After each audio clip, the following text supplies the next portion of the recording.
everyone. My name's Andrea and I'm with the City of Superior, and today we're preparing ice luminaries for the Lake Superior Ice Festival. We get a lot of questions about how to make these, and so we wanted to show you. Today we're just starting the process, and to do that we're going to fill up 5-gallon buckets with water and put them outside to freeze. Tonight it's supposed to get to negative 11 degrees Fahrenheit, so we expect that these luminaries will likely be ready sometime tomorrow afternoon.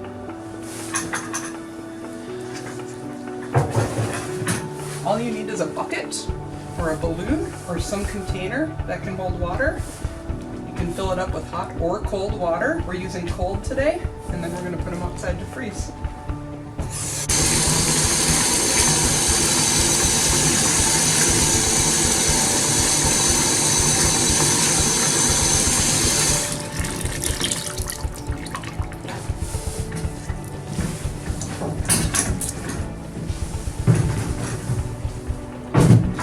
Each gallon of water weighs about 8 pounds, so a 5-gallon bucket can get kind of heavy. If you want to use a smaller bucket, an ice cream bucket or something like that, it won't be quite as much weight to carry around while you're making these luminaries.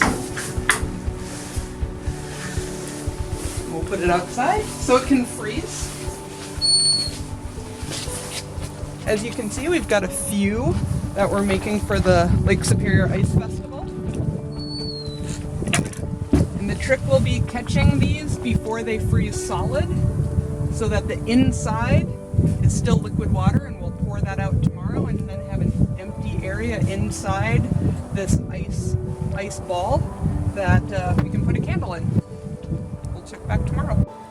Alright, well, it's the next day. These ice luminaries have sat out all night. It got pretty cold and windy last night. Wind chills were down around negative 20, so they nearly froze solid.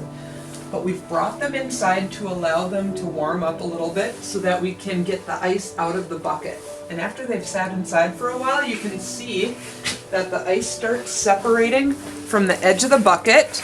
And you can see I'm sliding the bucket around, and so it's melted a little bit on the outside. We'll take it outside and dump it out. Alright, so the bucket's outside. We want to pick a place to dump these out where we're not going to create ice on a sidewalk. So we chose a spot near a drainage, in a yard. You definitely don't want to do this on a sidewalk or in the middle of your driveway because we will get a bunch of water coming out. So we'll tip the bucket over. Give it a little push. You can see the bucket slides right off. Alright, so what was the bottom of the bucket was somewhat insulated by the ground, so it shouldn't be as frozen up here. And what we're going to do is chip open a hole. If the ice hadn't frozen quite so much, it might have already been open. But first we'll put on some eye protection.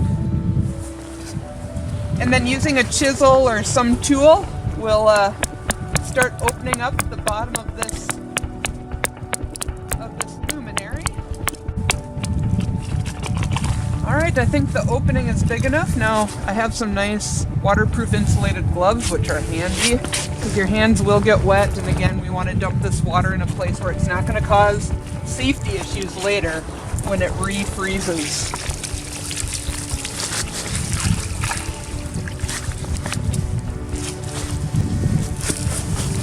So you can see now we have a nice opening to put a candle inside and a very sturdy ice luminary.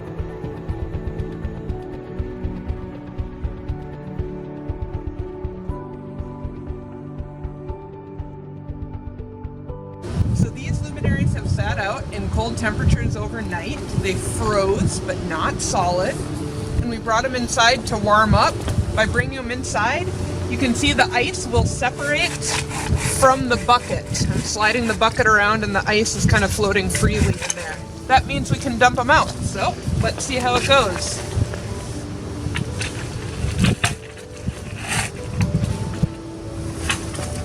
Excellent. You'll notice that the bottom is actually pretty well insulated by the ground, so there's a hole already formed in this. If the ice gets really thick, you might have to actually chip that out a little bit. So we'll dump the water out.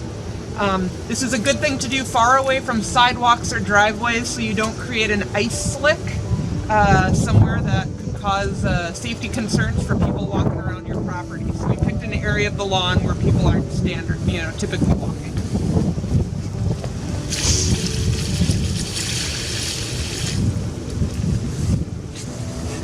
So there we go. We've got an ice luminary. We'll be able to put a candle inside of this and light it for the Lake Superior Ice Festival. Come on down and check it out. January 24th, 25th, and 26th.